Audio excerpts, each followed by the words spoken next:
US and Iran are set to hold peace talks in Pakistan, which has been mediating negotiations. But the two sides remain deeply divided on key issues. Here's what we know about the ceasefire so far. Ahead of high-stakes peace talks in Islamabad between delegations led by U.S. Vice President J.D. Vance and Iran's Parliament Speaker Mohammad Bagher Khalibaf, a fragile ceasefire hangs in the balance. Here's what we know about the truce.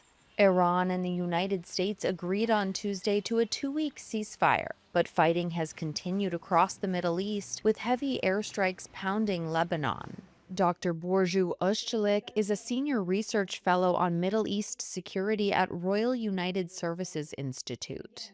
2 weeks is a very short window, and it will likely fly by. Of course, the 2 weeks is also not guaranteed to be uninterrupted by acts of violence or breaches of the ceasefire. Will be a very fragile window of opportunity to negotiate some of these key sticking points. Meanwhile, there was no sign Iran was completely lifting its near-total blockade of the Strait of Hormuz, after U.S. President Donald Trump threatened to devastate Iran if it didn't reopen the waterway. Trump seems to expect an immediate clear passage, and Iran seems to be setting certain conditions, or at least wants to work within certain parameters. What I think one of the strategic or narrative victories that Iran was able to win as well was that it shifted the focus of the war away from the nuclear issue to reopening the Strait of Hormuz.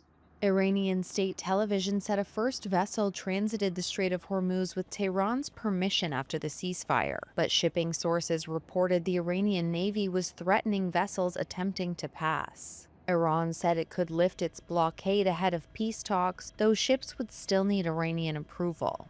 The two sides enter peace talks with sharply different agendas, with the U.S. pressing Iran to halt uranium enrichment, give up its missiles, and stop backing regional allies, all demands it had already made in talks it abandoned 2 days before the war started.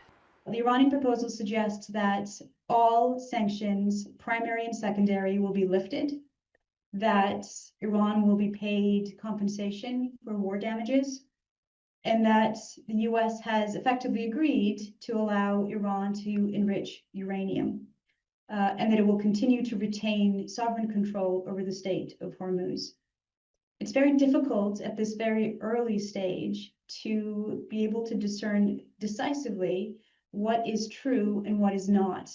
This is a framework of principles, but I think really what both sides have agreed to is simply to come together in Pakistan to talk about their differences and try to find a way forward over the next 2 weeks.